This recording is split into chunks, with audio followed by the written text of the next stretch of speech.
Welcome once again to the Conversations That Matter podcast. I'm your host, John Harris, for hopefully a short podcast. We'll see how long we go.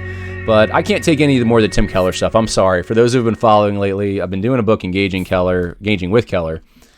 And I just got to take a break. Maybe we'll get to it by the end of the week and we'll return. But I want to do a little bit of a news roundup. We're going to talk about some issues in the news, anti-Semitism. We're going to talk about, what else do I have so many things lined up. I don't know if we'll even get to all of them.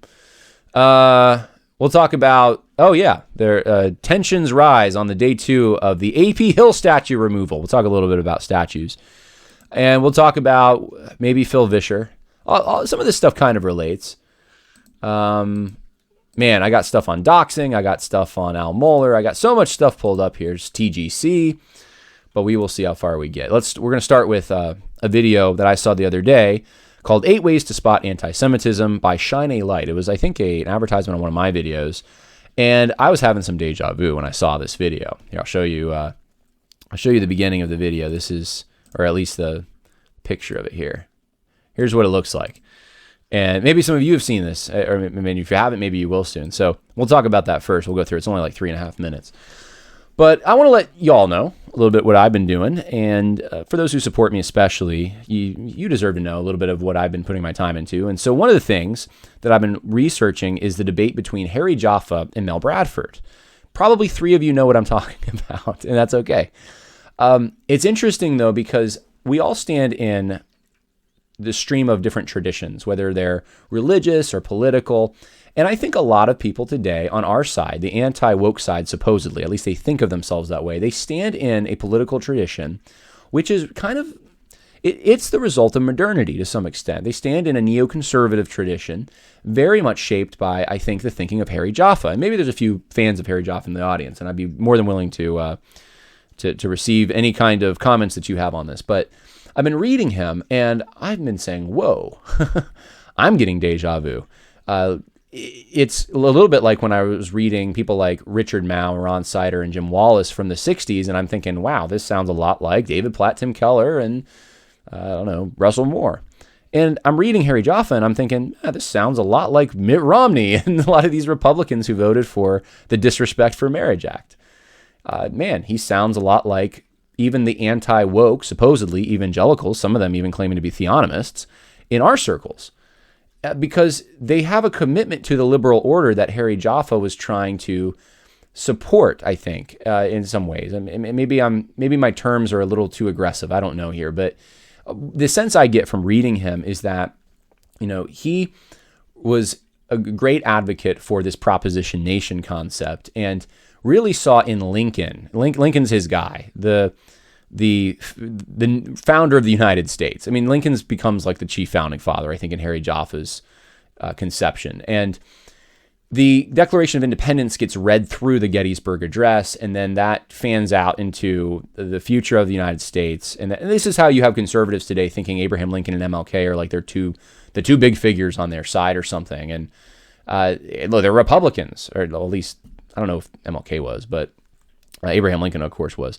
And we have this whole narrative I've talked about before. Dinesh D'Souza puts it out there. Republicans good, Democrats bad, because Democrats are the real racists. And it's so terrible. It's so full of Swiss cheese. It's Swiss cheese. It's so full of holes. The way that you could poke holes in this. Because the early Republican Party, I pointed out, very much pro-white people, wanting white people in the Western Territories, not wanting black people in the Western Territories, their policies and what they did towards Native Americans early on. That really wasn't Democrats who were controlled those policies and those things.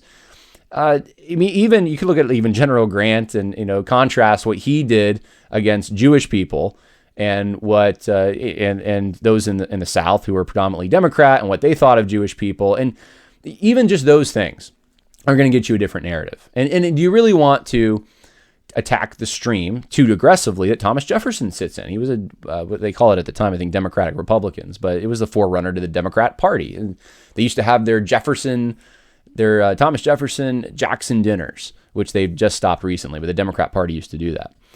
So anyway, I just think that it's kind of a dumb narrative from a historical point of view, but hey, it sells, and this is a political wedge that we can use, and we can convince people that based on these historical things, Democrats are the real bad guys because they didn't live up to that proposition of equality.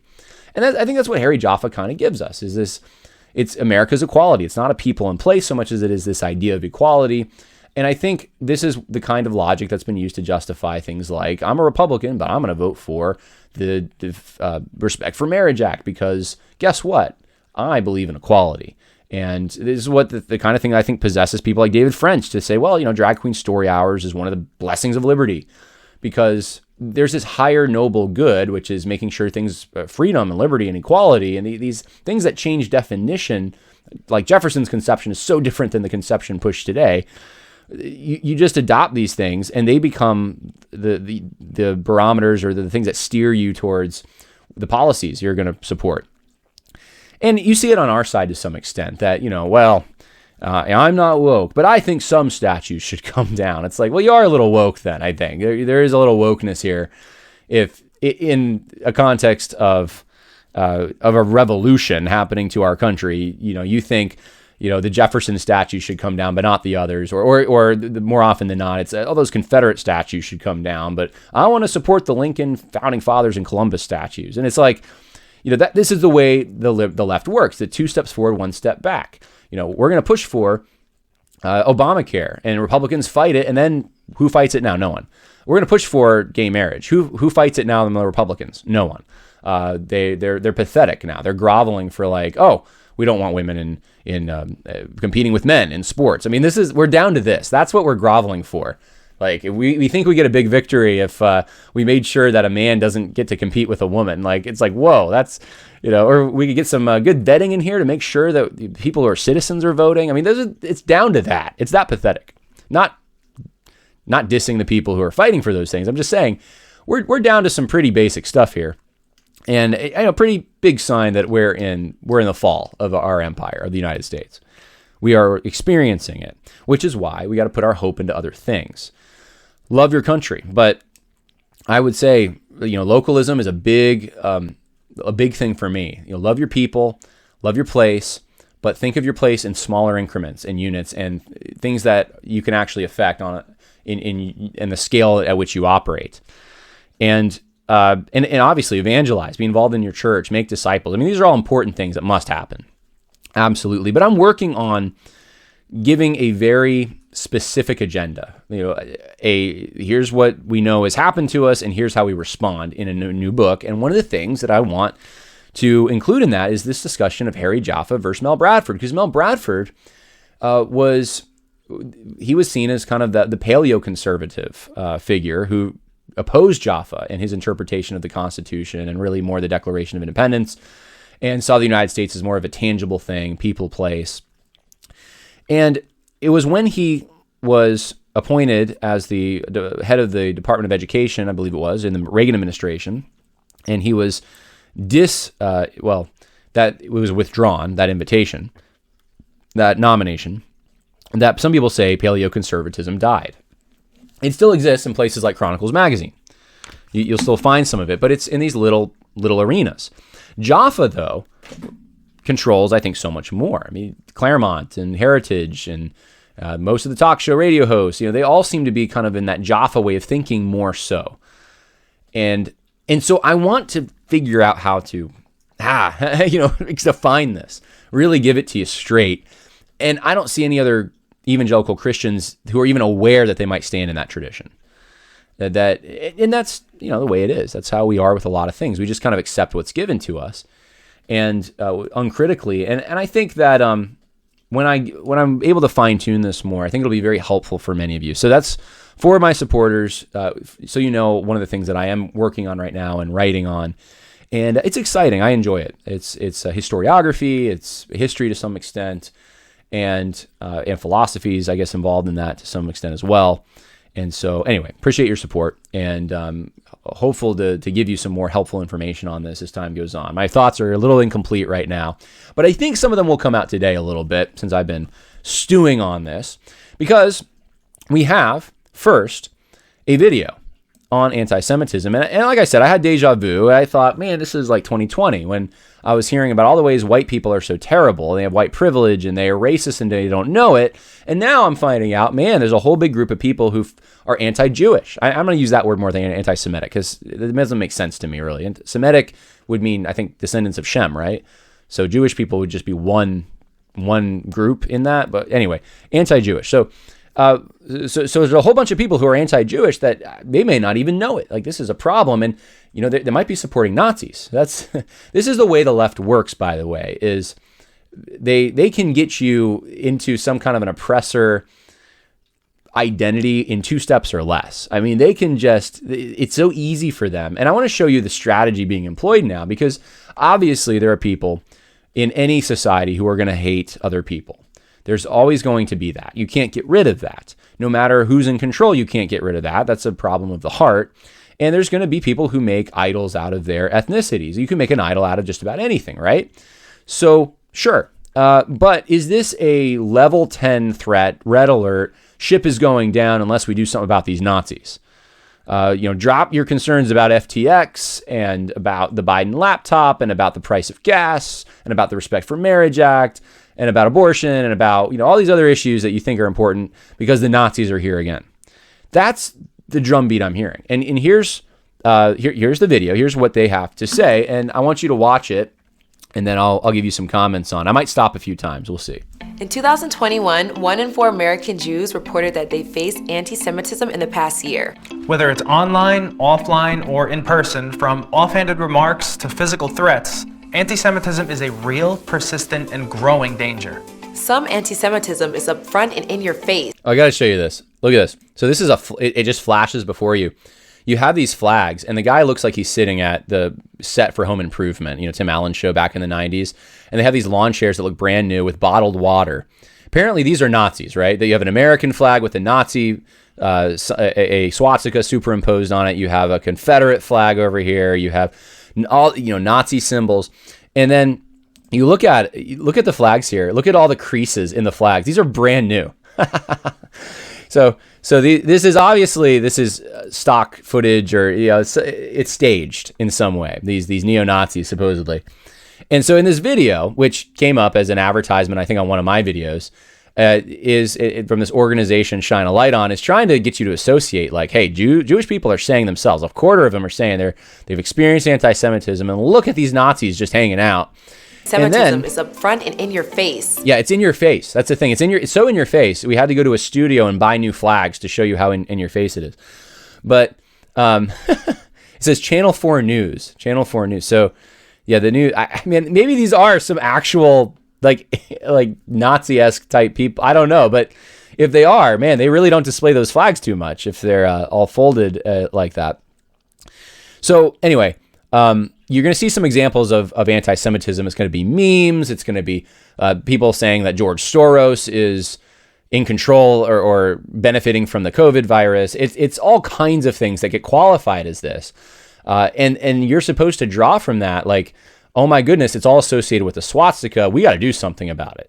So much so that if it weren't so scary, it might be comical. Yet anti-Semitism can also be sneaky, which means that the biggest danger is the anti-Semitism that has become so deeply embedded in the culture that we don't even notice it. But we have to call it out, because we've seen what happens when anti-Semitism is allowed to fester. So here they are, 8 sneaky and a few not so sneaky forms of anti-Semitism. It's time to shine a bright light on all of them and expose them for what they really are. Okay, part 1, 43 seconds. Here's the danger. That's what they're trying to show you. You should care because this is dangerous.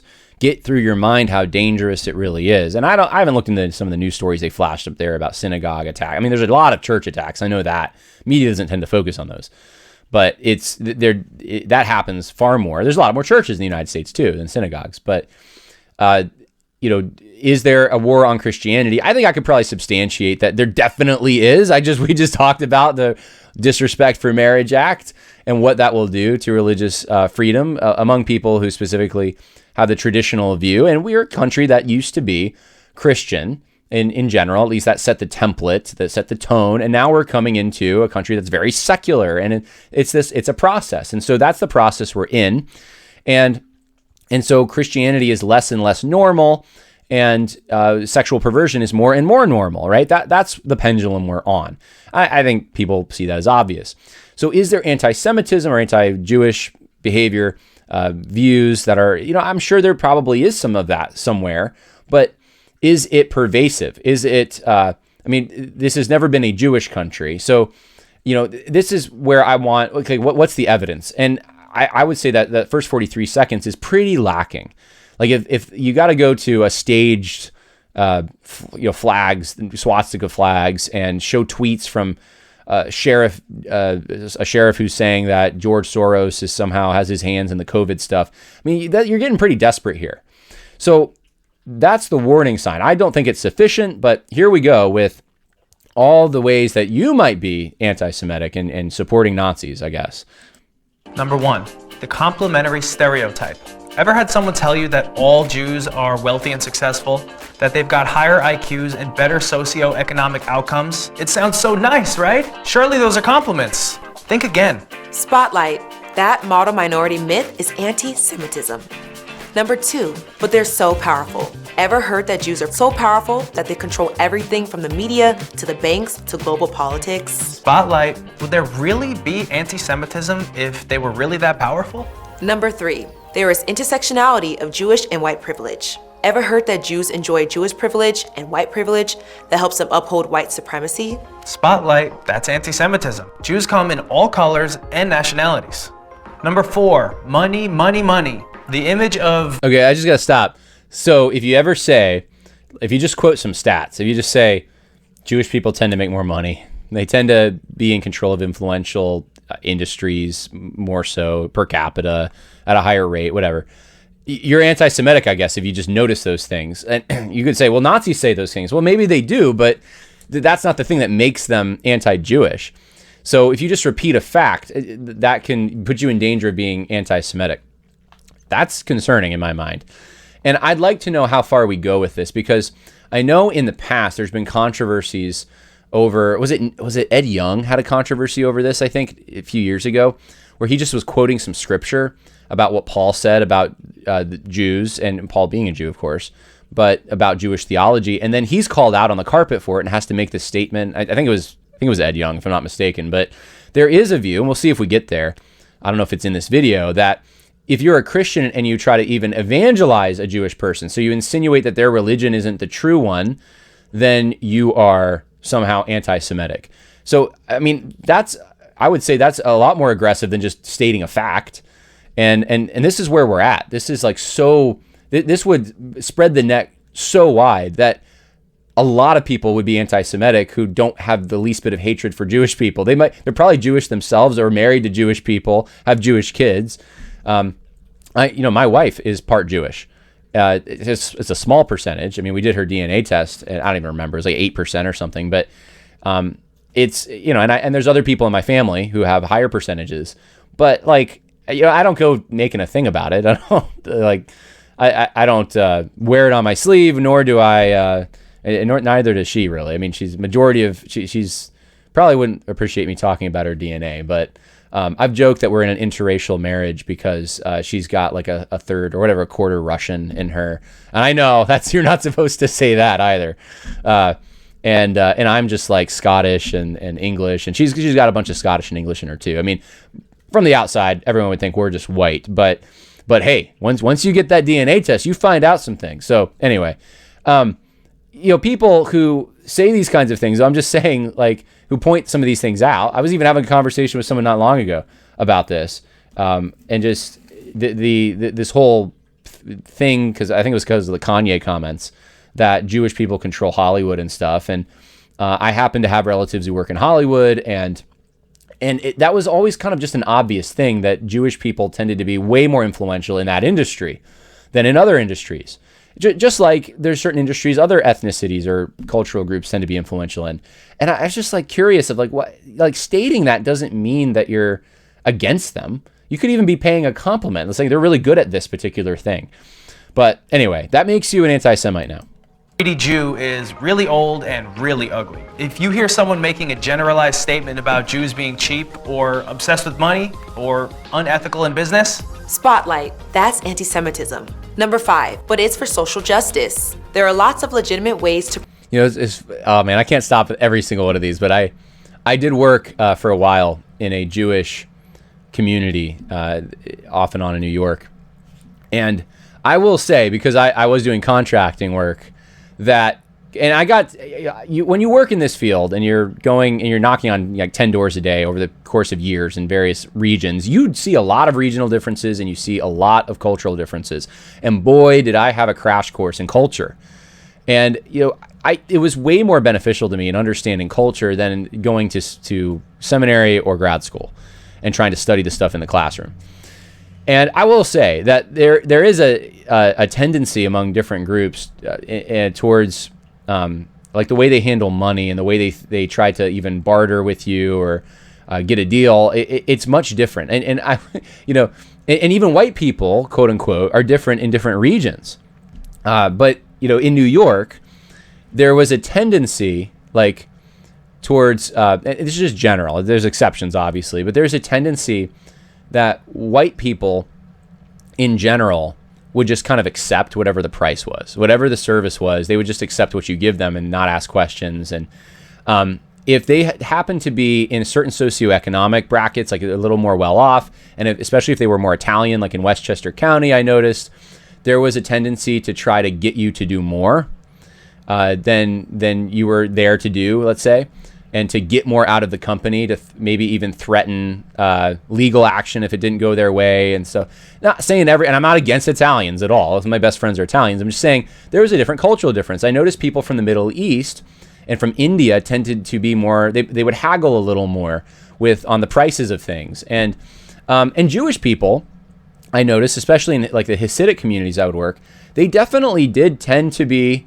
I would say, more conscious of the weight of what things costed and the quality of things. And if you weren't Jewish and you were working for a Jewish, in a Jewish context, they definitely, in general, I'm not saying all the time, but in general, they would treat you a little different.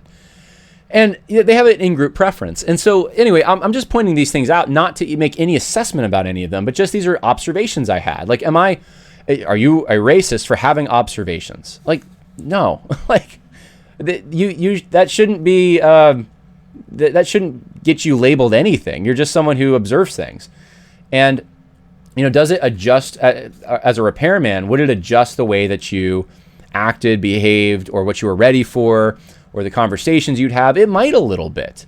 I'm not self-conscious of anything it did for me. I just know that like some of the other guys, and we worked with guys who were Black and Latino, and first language was Spanish, because we were even servicing people in like downtown Danbury who spoke Spanish. And I mean, we all had this, we would all talk about this stuff, and we would all have the same kind of like conclusions that we would draw. I worked with a guy from Tunisia too for a while, and we had to all adjust to all these different cultural things, and they can be pretty significant.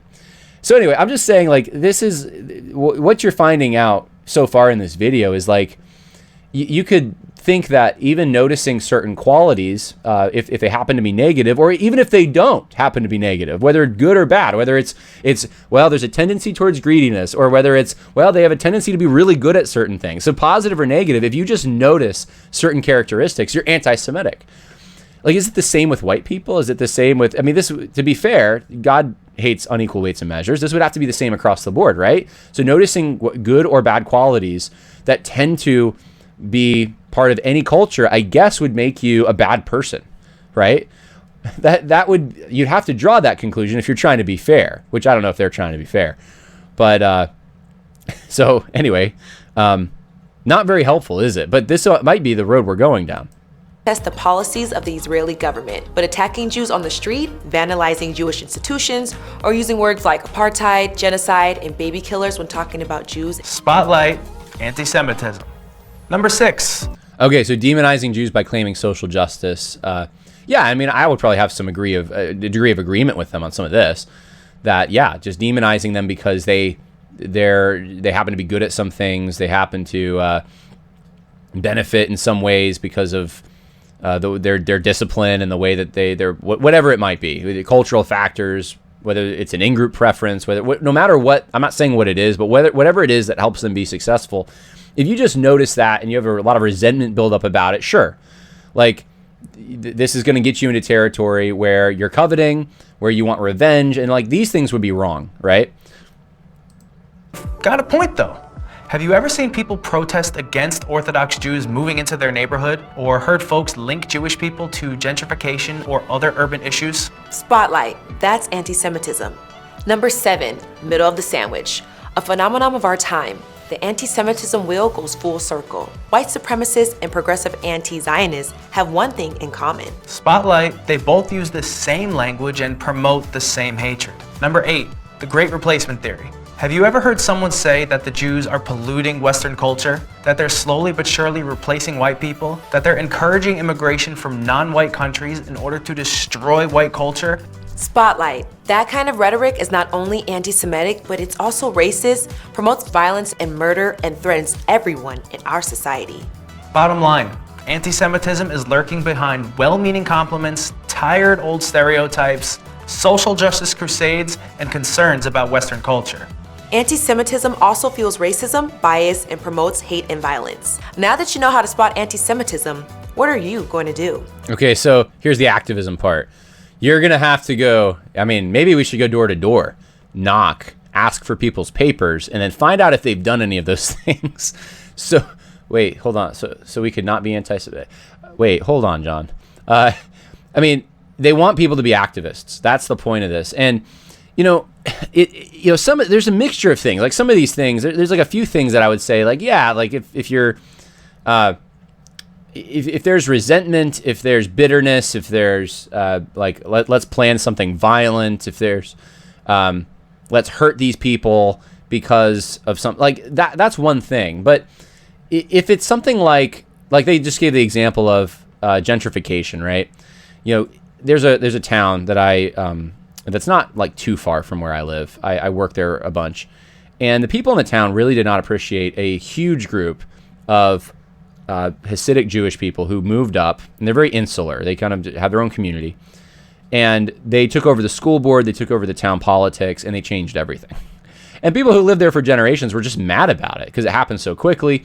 And like this kind of a video would make them out to be like anti-Semitic. They don't like Jewish people. No, it's not even about being Jewish. It's just they didn't like everything changing that fast, and them kind of losing the local area that they grew up in.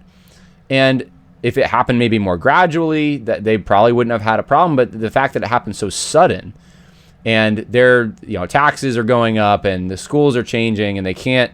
If it's affecting them directly, they just have a problem with that. They wanted to preserve a way of life that was a bit better for them. And so does that mean caring for your own? Does that mean, you just hate Jews? Like, no, it doesn't. It doesn't have to mean that at all. But, if you said, like, we're going to go take care of business and we're going to go commit some violence and we're not going to work through the process, the actual processes that exist to address concerns, then sure. But, they're not making these distinctions. They're going to the least common denominator.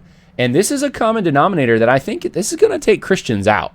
I'm not saying this video in particular has a lot of 80K people have viewed this. It was put out a day ago. Okay, so yeah, it's gaining some steam, but it's probably more because it's being advertised and there's a lot of money behind this. So, I'm not saying this video in particular, but this way of thinking, it sounds almost CRT. It's like, if you ever were even thought something that might be misconstrued as being anti-Semitism, you're an anti-Semite.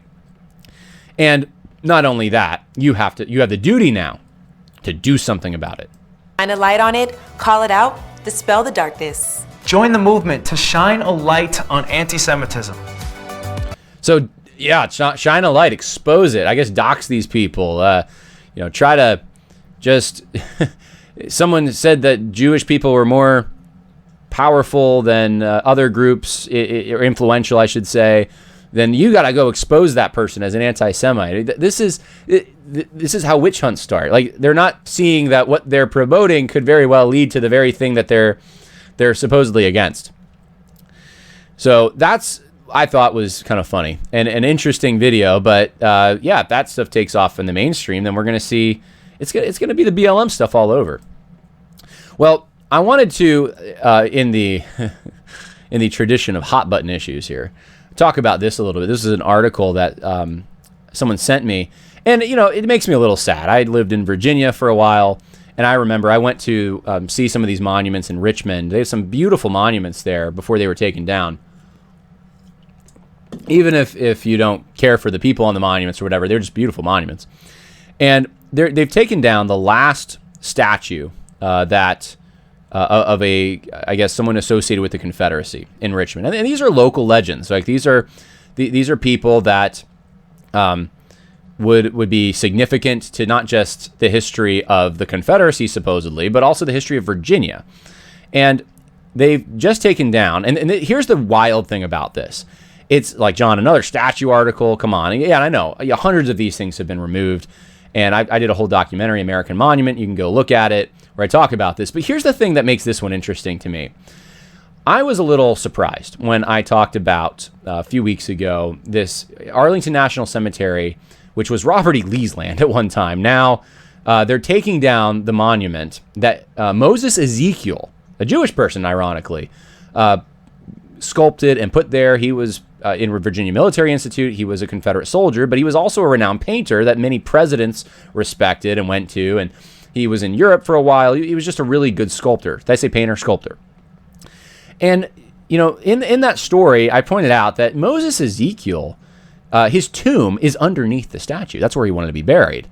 And so taking out the statue is not just taking out a monument, it's taking out what amounts to a headstone for the grave of Moses Ezekiel.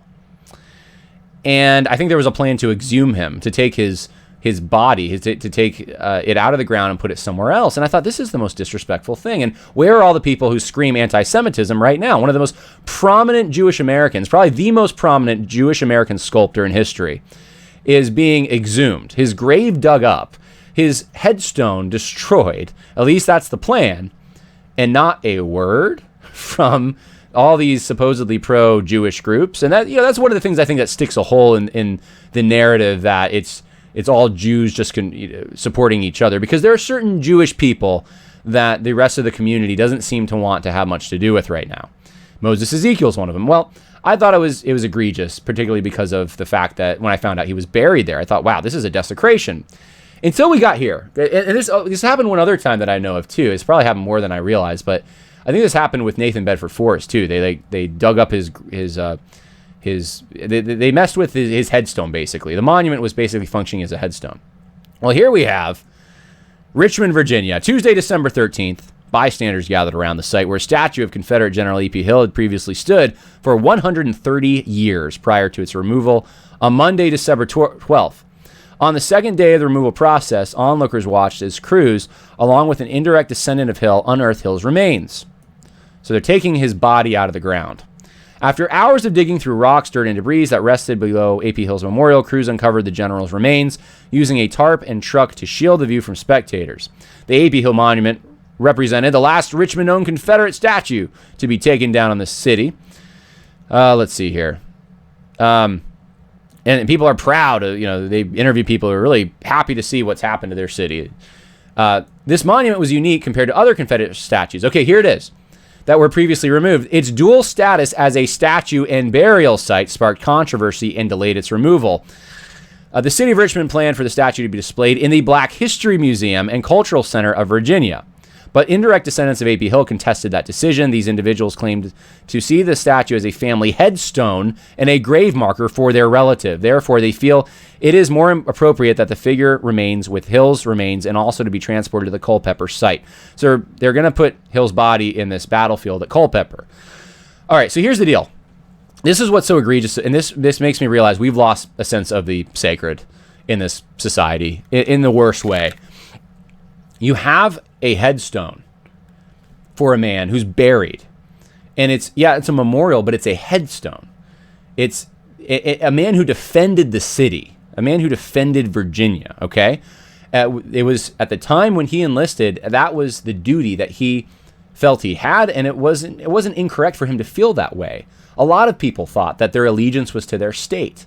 And so for all the nonsense that goes around, he was just fighting to enslave people or whatever, that, I don't want to get into that right now. I've already done other videos on this. And that's what I would consider to be an ignorant and just,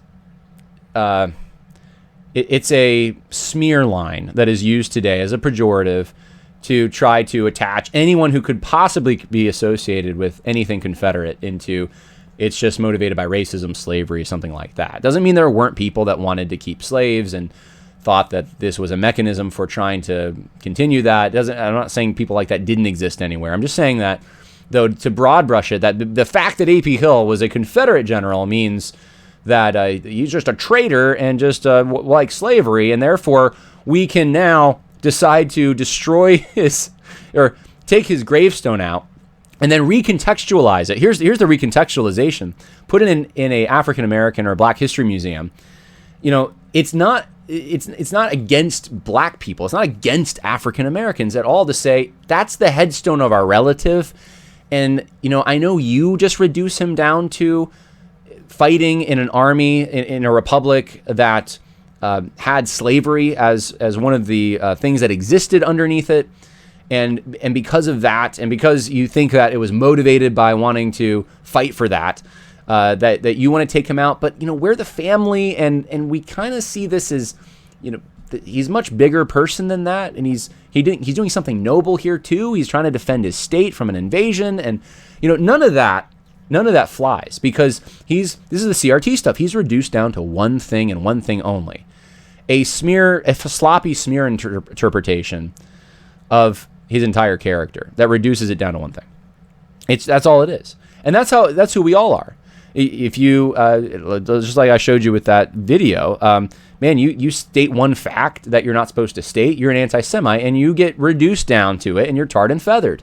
And there's no sense of nuance. It's a snapshot of your life that may even be taken out of context or inaccurate, but that becomes everything. That becomes definitional now to who you are. That's how CRT works. It's ideology. It's everything's either oppressed or oppressed, and we can find we can connect you to oppression, and so you're an oppressor, and by definition, that's who you are. No redemption from that, right? What if all the things about A.P. Hill are true that the left says? I'm just saying, let's do a thought experiment here. I don't buy it, but let's say, it's all true. He was, this bad guy who fought for slavery and a horrible man, Is it still appropriate to take the body of a human being made in the image of God, exhume him from the ground, because modern sensibilities now say that he's not fit to be displayed as anything that would be worth, I guess, recognizing. And now we're going to contextualize his headstone. No matter what the family says, we're going to take that headstone. And now we're going to try to interpret it in a way that contradicts the original spirit, the original authorial intent that the erectors had put it up there for. We're going to contradict all that. And we're going to try to use it as a negative example. And then we're going to take his body and we're going to put it somewhere else and exhume him from his spot where he is. I'm just saying, even if all the things that were bad about him are true, let's say, that people say, he was still a guy who defended the city. Still a guy who defended Virginia. He was still a person with a soul who probably did bad things and probably did some good things, who has family, descendants today, who have a vested interest in this. It's just, I don't know. I think for younger generations, this may not be, for like the Zoomers, this may not be a big deal in their minds. I don't know. And maybe I'm even antiquated for millennial on this. I don't know. But I'm like, even if separate all the political stuff and the historical stuff from this, there's just something offensive about it to me when it's a human being made in God's image with just some significance to that local region, exhuming his body and then trying to disrespect in some way his recontextualize his gravestone in a way, in a place that it would not have been recognized by the people who put it up. It's dishonorable in my mind. And I can't quite put words to all of what I'm feeling when I look at something like that, but I know I would feel it if it was Native American, if it was someone from the North. I would probably feel that if it was, my grandfather fought against the Empire of Japan in the 1940s. But if they did this to, some general that was instrumental in the Second World War on the Japanese side, I think I'd feel the same way. This is just wrong. We don't do this kind of thing. If you want to put up more memorials, that's one thing about who we honor now. But ripping down the past, and not just ripping down the past, but showing such lack of concern or of dignity for the body of someone whose remains are actually there. It's amazing. It's like going into a graveyard and doing it in my mind. It's just so, it's not for a respectful reason they're doing this. I don't know. I'd be curious for those who are listening. Maybe you could put better words to it than I have, but that's how I feel about it. And, what does the Bible say about this? Well, I mean, we have more Christian tradition, I suppose, and principles, but Christians tend to bury their dead. And that's something you'll see. In fact, there used to be graveyards around churches. You don't see that much anymore. It used to be a very sacred thing. It was a reminder of death and how life is. In fact, this monument, I think, is a reminder of death. Once a great defender of a state, someone who had some attributes that, whether or not there were negative things, there were some positive things, enough for people to say, he did his duty, and we respect that, and we're grateful to him for it. And guess what? His life ended. And it's a reminder that even the great among us fall. That we should emulate the achievements that are noble in people's lives, but that life ends. And that's a reminder of death. We don't like reminders of death anymore, and we don't even respect it anymore. And that's one of the things because we don't respect life anymore. And that's one of the things I think is coming out for me when I see this. I'm like, this shows a very big disrespect for life. If someone's a white person, or if someone's supposedly an oppressor because you can somehow figure out a way to link them to it using CRT logic, does that mean that they don't have value and worth and dignity anymore? Because that's what it seems to me. All right. And the sad thing too is, I'll just say this in closing, that a lot of conservatives who think they're not woke are okay with this kind of thing. And some of them even cheer it on. That's the disgusting part to me, is that people even who say they're evangelical and they don't even see that this is a problem. This is a huge problem. And those guns, man, they turn fast. It's the Confederate monuments yesterday. It's the founding fathers today. It's anyone who might be considered anti-Semite, which, by the way, could include Christians who evangelize today. I mean, what do these people think with the Respect for Marriage Act passing? Like, those guns aren't going to be turned on the church? Like, it's just weird to me. All right. What else? A lot of other news items that piqued my interest to bring to you. I don't know if I want to do the Phil Vischer stuff today. Let's just do it. Shall we? Can we do it? All right. So Phil Vischer put out his descent into progressive Christianity, or just not even Christianity. It's just leftism, is just been a precipitous fall. Here he is on a recent episode of his podcast. My fear is that GAF, Great American Family, is going so far as to erase the existence of sexual or gender minorities, which I don't think is beneficial at all to society. To just say, hey, these people don't exist in this world, so join us in this world where the people you don't like don't exist. Well, and they might be successful with that business model. I mean, there really is half our nation views things differently than the other half of our nation. So right. Well, it's red TV and blue TV. In blue TV, everyone is a minority. In red TV, no one is a minority, unless they're my funny friend that only comes over once in a while and doesn't bring their boyfriend with them. Okay. So Phil Vischer, the creator of VeggieTales, is talking about Candace Cameron on Great American Family Network, whatever it is. They're not going to show LGBT or homosexual love scenes. It's gonna be heterosexual. It's gonna be, and they value that. And Phil Vischer's making fun of it here, saying basically he's against it. That's what it sounds like. He wants there to be, I guess, gay love on. This is crazy to me. This is a guy who made VeggieTales. So that's pretty incredible to me that it wasn't that long ago that Christians really were positive about Phil Vischer, and now this is just an attack on basic biblical sexual ethics. Now here you have Phil Vischer again, and I want you to listen to this same episode. And I'm just trying, like, even the notion that nothing genuinely conservative can last, at least not for long. How do we know if that's not a good thing? How do we know what is and isn't good to conserve? If our only value is conservation of what Russell Kirk called the permanent things, and now who gets to decide what are the permanent things? Where does that come from? Because Exactly. for 100 years, what conservatives fought to conserve in America was racial hierarchy. That was the number one thing conservatives were fighting to conserve, because that was a permanent thing, because that was God established, because that was in the Bible, because the one thing that all Confederate theologians agreed on in 1865 was that the Bible was on their side. It was clear the Bible does not have any problem with slavery, so we are trying to conserve the permanent things. Slavery has always been a permanent thing in history. These northern Yankees who don't know how to read the Bible are trying to take away our way of life. Okay, I gotta stop.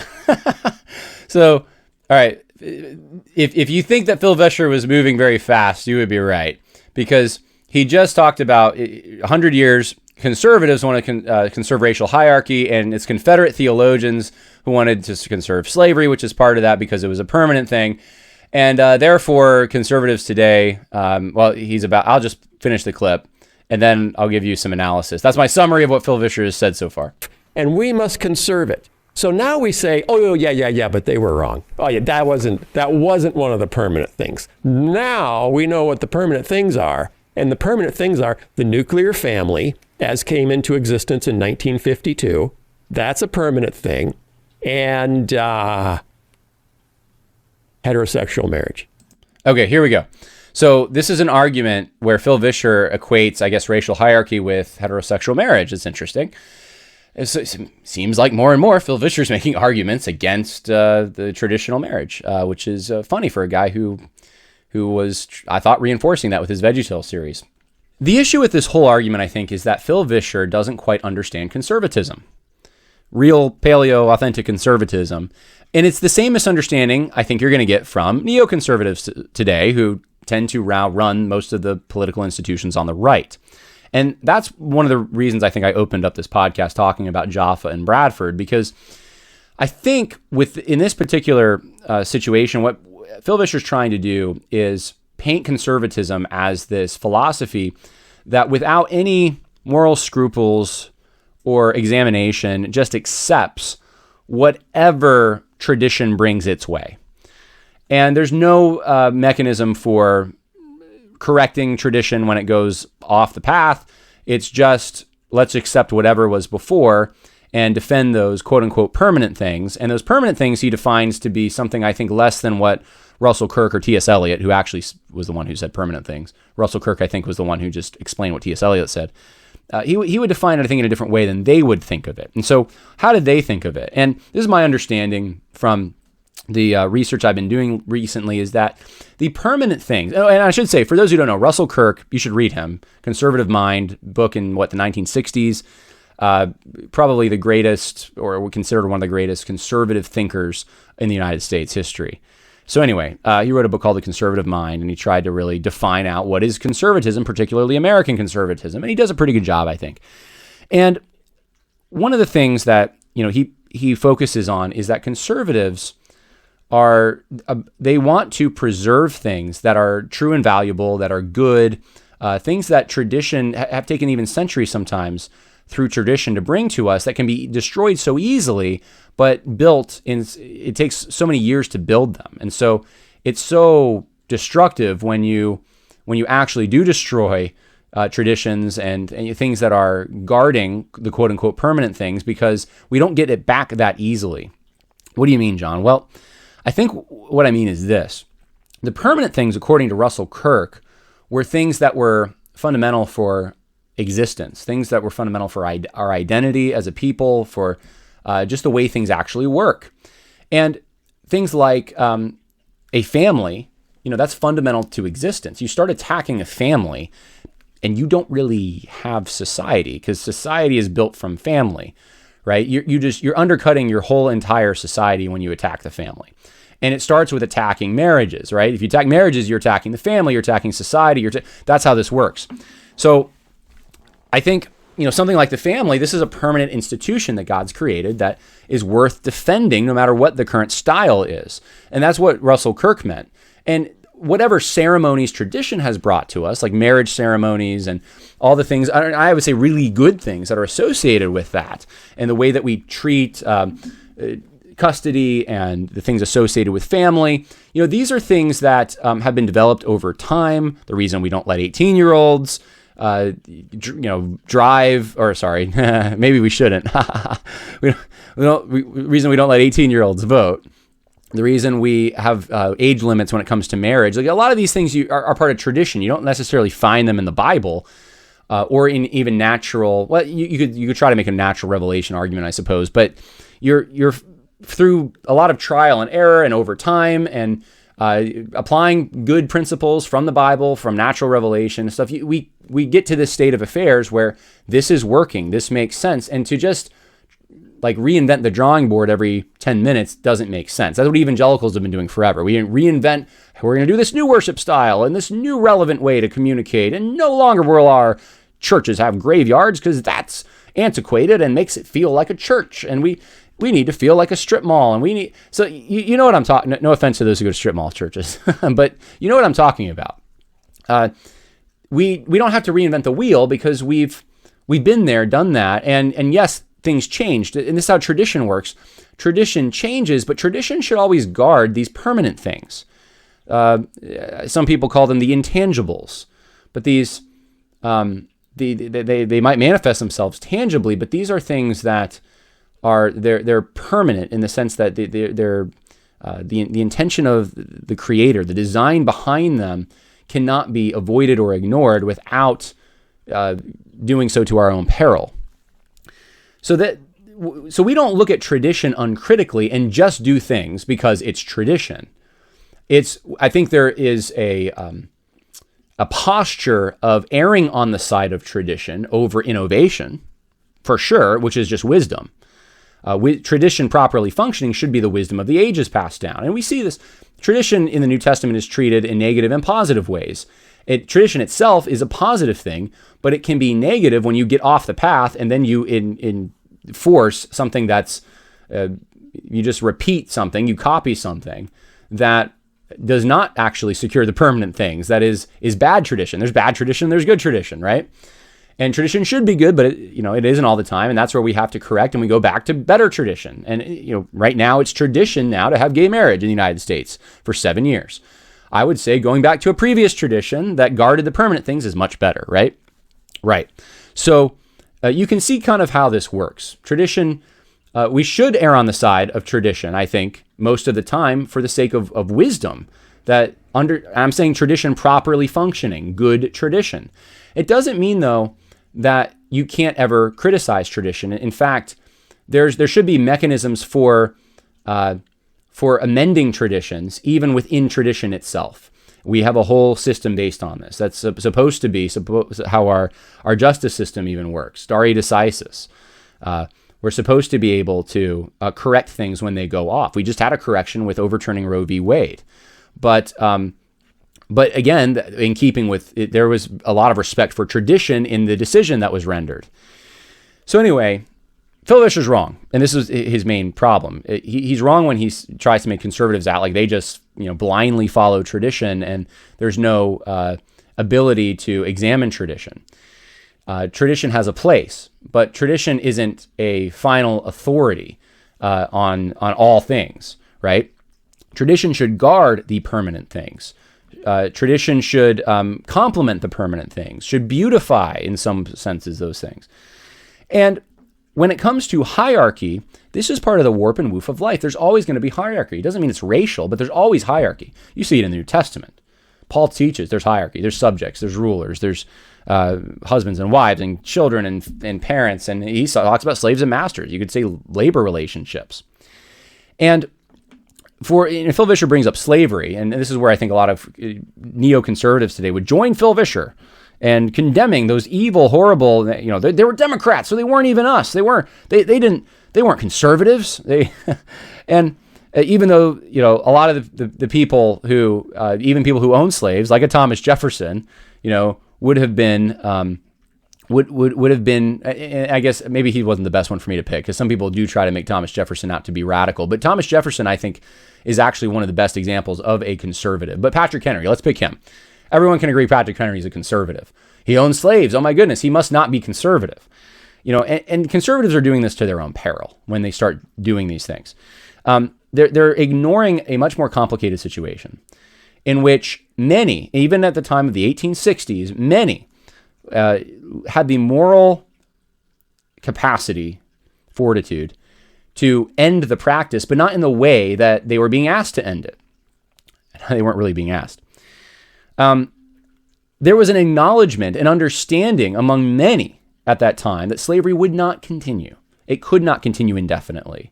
In fact, industrialism wouldn't allow for it, really, not the way that it was being practiced. And it was very lucrative when it was being practiced, but that could not continue forever. And so to reduce conservatism down to, well, slavery existed. It existed throughout human history. Therefore, we got to conserve this form of slavery forever. And that's the conservative thing, would not be true to even the heroes that conservatives look back to. This wasn't even something that, even John C. Calhoun, who's become the arch villain or whatever, even you see in his Slavery is a Positive Good speech, which I would encourage you, go read that if you really want to understand John C. Calhoun, get into the primary sources on him. He doesn't defend it in the abstract. He doesn't defend it as this is the way of life forever that must always be. Robert E. Lee does not do that. Neither does Thomas Jefferson.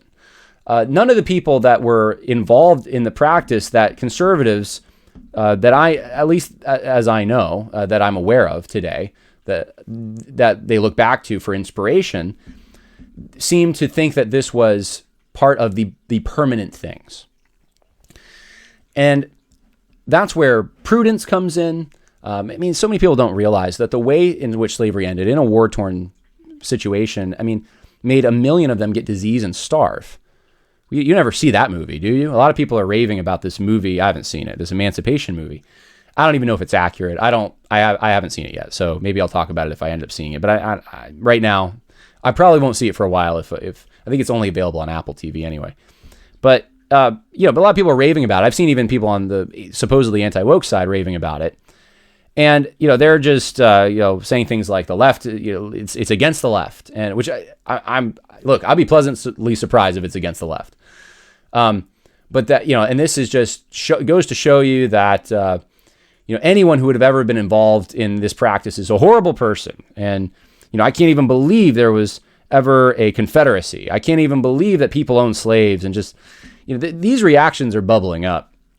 And, I think about this, and I don't know if that's an accurate depiction at all. I've read the slave narratives and many of them, and a lot of the more I would consider academic studies on slavery that I think are very helpful. And so I don't get my cues from Hollywood. I think it's just a normal, generally speaking, don't get your cues from Hollywood, especially today. It's a corrupt industry, and you just got to be ready. There's a good movie that comes out here and there, but don't get all your information from Hollywood on anything really. So it's not like I'm unfamiliar with the topic of slavery, but I realize if you take the bird's eye view, and I think of a historian in like a couple hundred years looking back at the United States, they're going to look at a lot of other things and probably consider them slavery. They're going to look at civil slavery, this kind we're forming now, where the election integrity is such a big issue. We're fighting for living wage and free health care, and the government having such more of a prominent role in so many things, especially gun control. There's so many things that are sliding us towards civil slavery, but we don't think of it as slavery because we don't use that horrible pejorative label on it. But it's actually a slavery that is much less consistent with the kind of slavery you would see in the New Testament. We don't think of generational welfare as slavery. We don't think of debt as slavery. We have more debt now than we did in the antebellum period. We don't think of, buying shirts that were made at sweatshops as slavery. There's probably a number of things I'm not even thinking about that we don't think of as slavery, but an objective historian in the future would probably look back and be like, oh yeah, there's a lot of slavery. Sex slavery, right? How many people are watching pornography now that didn't even have the ability to do that back in the antebellum period? Not saying there wasn't sex slavery. There always has been. But is it more now than it was? Yeah. Yeah, it is.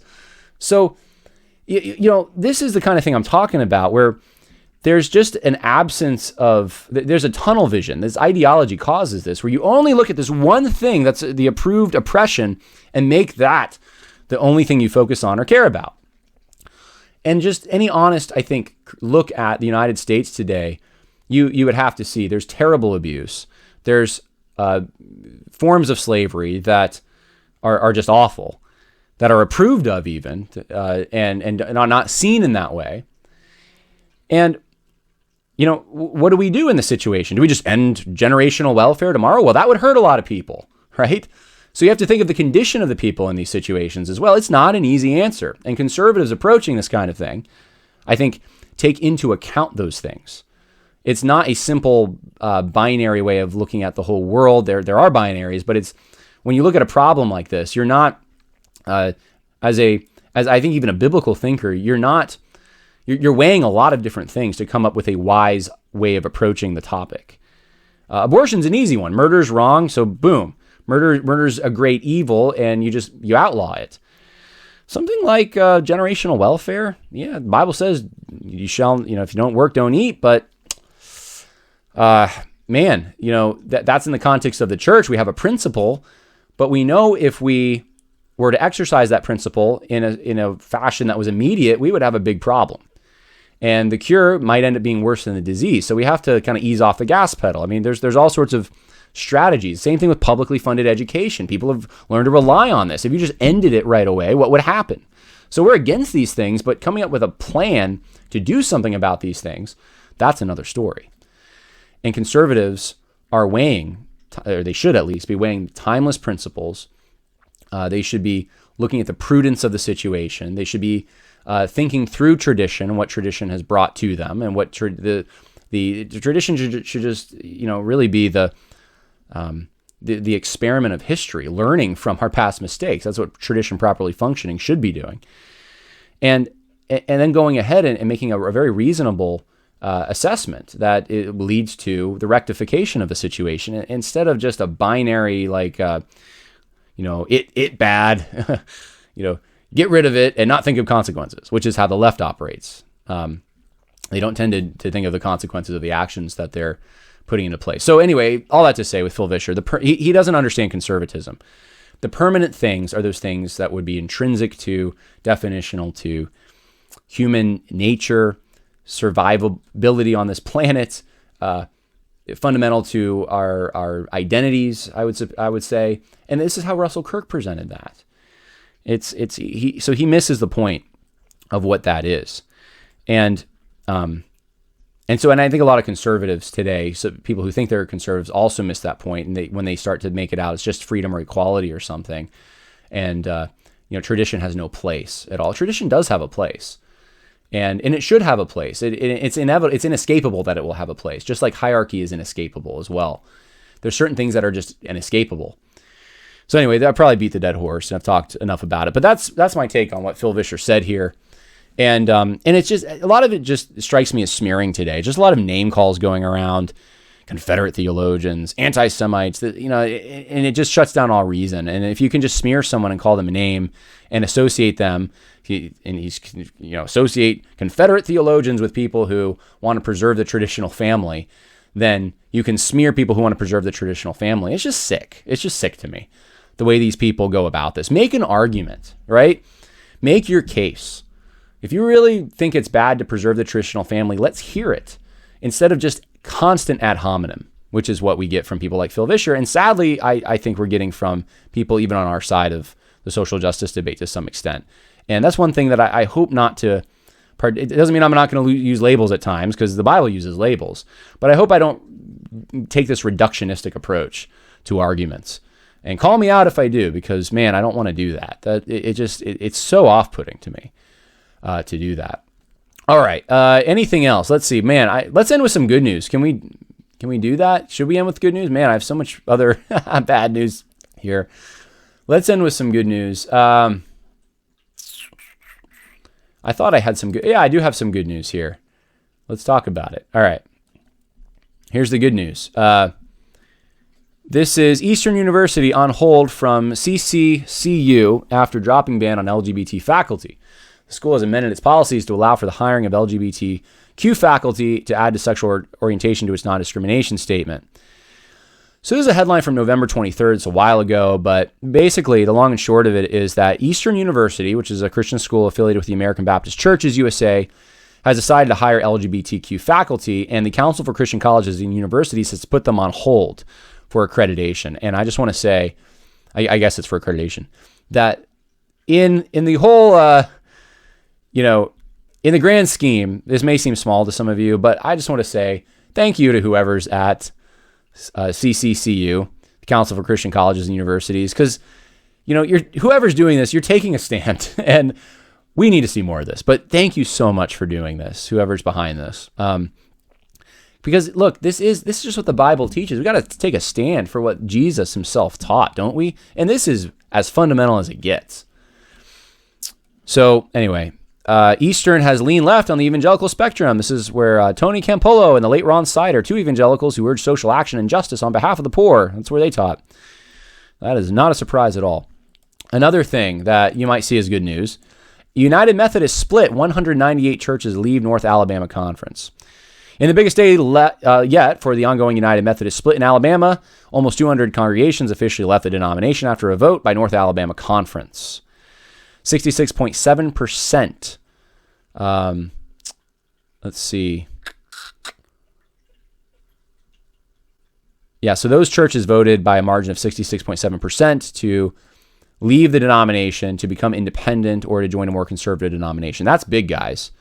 The North Alabama Conference has 638 congregation at the start of the day, and then 440 remaining after the vote today, allowing the 198 churches to leave. So we have fragmentation, which you could see as a bad thing, but I also see as a good thing because it's past time to separate from some of these denominations, and United Methodist is definitely one of them.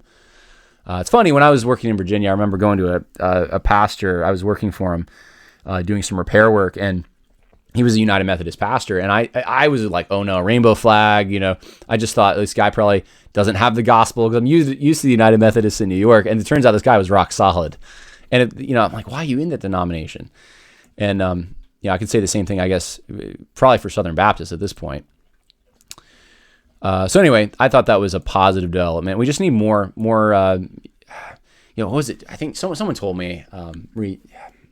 When was it? It was like a few years ago now, I guess, so not that recently. But someone told me, John, I think it was Trevor Loudon. John, what we need in this country is actually more division. And I was like, what? It's like, yeah, because you have actual evil. And if you don't divide from it, if you make out you can just sing Kumbaya with those people, then you're just muddying the waters and you're making it hard for people to recognize true evil. You have to defeat it, and that means dividing from it. I was like, wow, that's an interesting thought. It runs counter to a lot of what we hear. Well, God bless. Hope that was helpful for some of you out there in navigating some of the things we might have before us soon. I don't know what's in store exactly, but I will continue with the Keller stuff probably at the end of the week. God bless, and bye now.